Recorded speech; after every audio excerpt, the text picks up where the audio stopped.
What's up, guys? Boom, baby. Welcome to another episode of the Boom Breakdown. We got Nate Diaz versus Khamzat Chimeav coming up this week. Man, I can't wait for this fight. Um, Khamzat's the new cash cow. Obviously, the UFC sees a big stock in him and a big value in him, and especially, of course, they're bringing in Nate Diaz to fight him to kind of skyrocket his name. Make him a bigger fighter, bigger name, superstar, as much as they can do. While Nate Diaz is kind of on his way out. At least that's what they say. This is the last fight on his deal. I do think that the UFC is going to try to snag him for a title fight if he does win this fight. It's kind of a win-win situation for the UFC when it comes to the business. If Chimaev wins, they got their new cash cow, the guy that beat Nate Diaz, the best fighter in the world, whatever it is, they have all that they need to put this guy into superstardom. But if Nate Diaz shocks the world and beats Khamzat as a big underdog, they're just going to try to give Nate the money that they need to give him to keep him around and give him that title shot against Leon Edwards, rematch. And Nate Diaz, could still do it and become a world champion. And who wouldn't want to see that? And he's a fan favorite. People love Nate Diaz. They love watching him fight. So who's not going to be excited to see a Nate Diaz versus Leon Edwards rematch for a title? For Nate to maybe go out on top completely would be such a cool story. So when it comes to business, I think it's a win-win situation. If he loses, they say goodbye. They split ways. He kind of loses some stock. I think he'll pretty much keep his stock wherever he goes. From here on out, it's not like he's gonna lose much. He's still a superstar, but that's the UFC building Khamzat Chimaev into the biggest star that they can if he takes out Nate Diaz. So that's a big feather in his cap if he could do it. I mean, Khamzat's a guy that's scary, man. He's really big for the weight class. He fights up at 185, 170. He can make both, but he's probably walking around 200. Nate Diaz isn't the smallest guy either, though, to be honest. I mean, he's not like a physically imposing guy. He's not like a real muscular guy, but he's got a big frame, especially for, 155 he did, but he was fighting at lightweight, And now he's coming up to welterweight. Well, he's been at welterweight for a little while, but he's fighting a guy that has been at, 185 and is big at 185, strong at 185. He has really good takedowns, really good jiu-jitsu. Hamzat's ability to control you on the ground and land ground and pound is devastating. But we've never really seen Nate Diaz controlled on the ground. He kind of embraces going to the ground. If he gets hurt on the feet, he's cut. Maybe he's wobbled. He's confident and comfortable going to the ground, playing jiu-jitsu, letting you in his guard, striking you from his back. He doesn't really fear that position. I just think with Khamzat, he's such a physically imposing guy on the ground with ground and pound and everything. Nate's not going to be able to do that. He's got to have more urgency to kind of either lock up a submission or try to get back to his feet, or at least create some kind of scramble and make Khamzat work. I just think Khamzat's going to have a big strength advantage. But there is technique involved. There is heart involved, there is experience involved, and Nate has a lot of those things over Khamzat. And we've seen Khamzat tested in the last fight with Gilbert. He answered a lot of questions, and that was the big question for everybody, was like, well, what happens when Khamzat's tested and he's actually faces adversity? He faced a lot of adversity in that Gilbert fight. Gilbert landed some hard shots. He did rock him a couple times, but I'd say Khamzat looked like the better fighter in that fight. He did land the better shots, and he was, pushing forward and being a little bit more aggressive.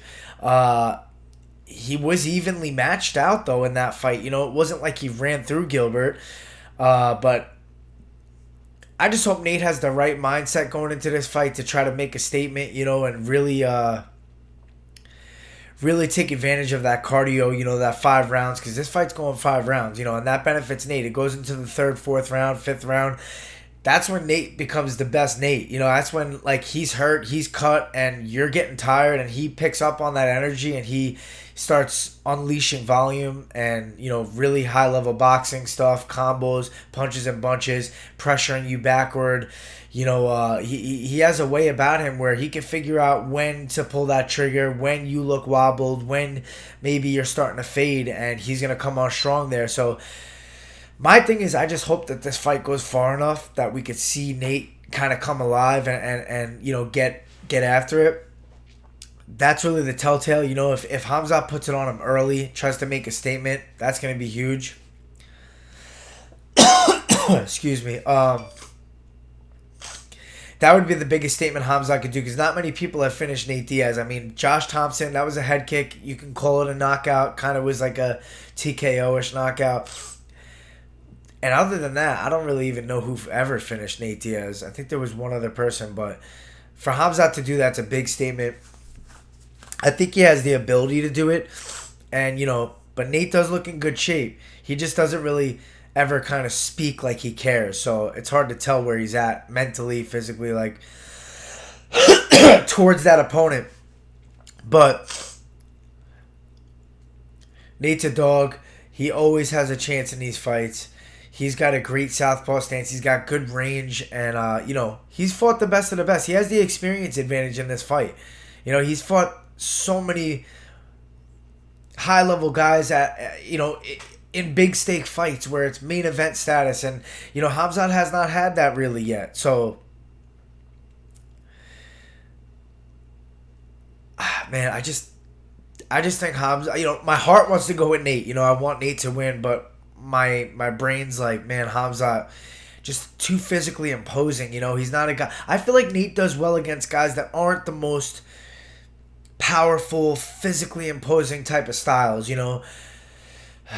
A guy like a Jorge, he was doing pretty well. He lost the fight, but he was getting off some good punches, some good shots. A guy like Conor McGregor, similar size, similar weight.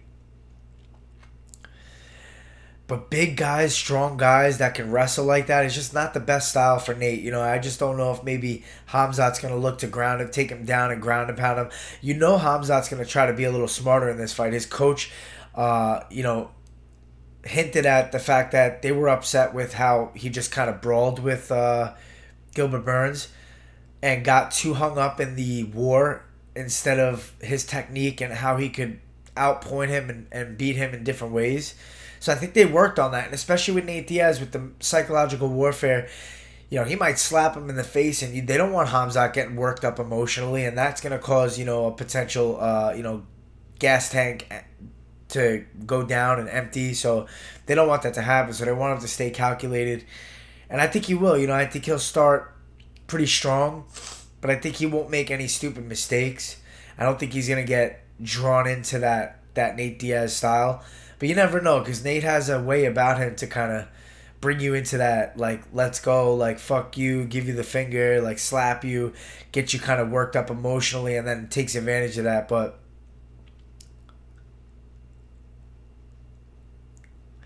I think Hamzat gets it done. I think he gets it done by decision. I think Nate hangs in there, and I think he makes it a really exciting fight. I think he lands some shots. I don't think he's going to hurt Hamzat where we think maybe he's pulling away, but I do think that he'll make him work enough where it's like an exciting back and forth. I just think Hamzat's going to mix in takedowns and try to kind of stifle his game, slow him down a little bit. So I got Hamzat by decision. Let me know who you guys got in the comments.